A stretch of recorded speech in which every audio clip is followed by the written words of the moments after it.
Welcome to Blizzard Fire. We hope this video helps fire up your solution.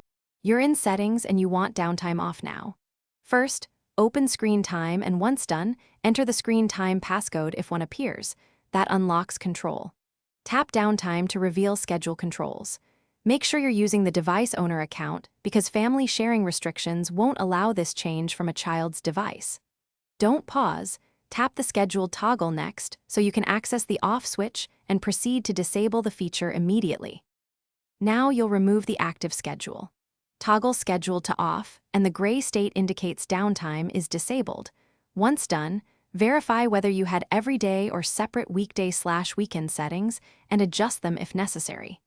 If focus modes or app limits overlap, make sure those are not re-enabling restrictions.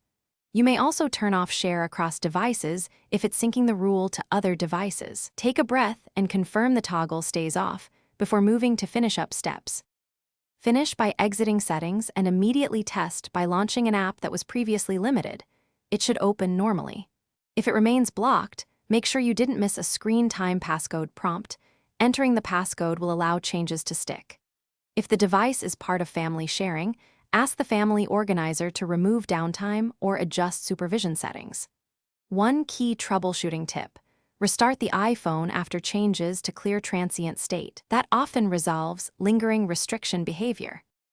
Thanks for watching. If you found this helpful, don't forget to like and subscribe.